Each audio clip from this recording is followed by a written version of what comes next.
আজকের রেসিপি খাসির মাংসের আলু দিয়ে ঝোল। তো এখানে মাংসটা ধুয়ে রেখে দিয়েছিলাম, আর বেশ কিছুটা আলুও কেটে নিয়েছি, আলুও ধুয়ে রেখে দিয়েছি। কড়াইতে এখন তেলটা গরম করে নিচ্ছি।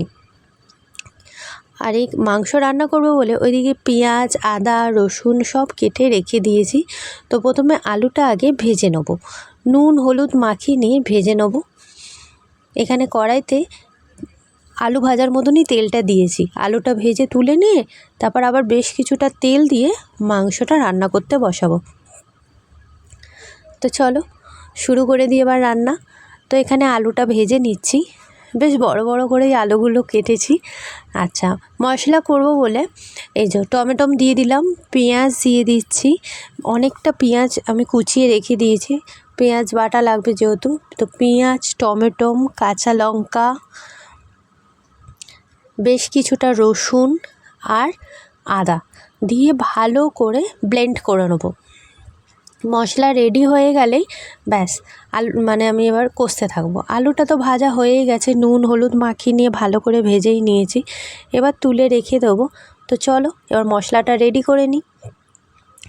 কড়াইতে আবার বেশ কিছুটা তেল দিয়ে দুটো তেজপাতা দিলাম, এবার মাংসগুলো দিয়ে দেবো, দিয়ে ভালো করে মশলার সাথে কষিয়ে নেব।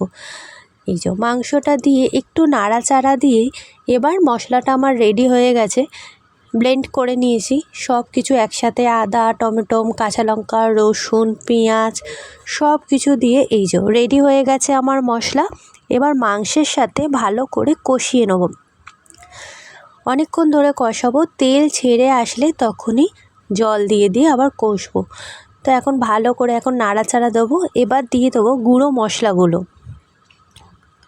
গুঁড়ো মশলার মধ্যে দেবো এখানে হলুদ গুঁড়ো, নুন, লঙ্কার গুঁড়ো, জিরের গুঁড়ো দিয়ে আবারও ভালো করে এখন কষিয়ে নিচ্ছি। খাসির মাংস রান্না করতে কিন্তু আমার ভালোই লাগে, আর হয়তো একটু সময় লাগে ঠিক কথা, কিন্তু রান্না করতে কিন্তু খুব ভালো লাগে এটা। তো চলো এখন ভালো করে বন্ধুরা এখন আমি কষিয়ে নিচ্ছি। অনেকটা যখন তেল ছেড়ে আসবে সেই সময় জল দিয়ে আবার কষবো। তো এখানে মশলা ধোয়া যে বাটিটা ওই জলটা দিয়েই গরম করতে দিয়েছি, এবার আলুও দিয়ে দিলাম, দিয়ে ভালো করে এখন কষিয়ে নিচ্ছি। সব শেষে প্রেসারে দিয়ে ভালো করে সিটি মারবো। এই যে তো তেল ছেড়ে এসেছিলো বলে একটু জল দিয়ে দিয়েছিলাম, ভালো করে জল দিয়ে এখন নাড়াচাড়া দিচ্ছি। একটু ঝোল ঝোল বানাবো তাই জলটা আমি বুঝেই দেবো।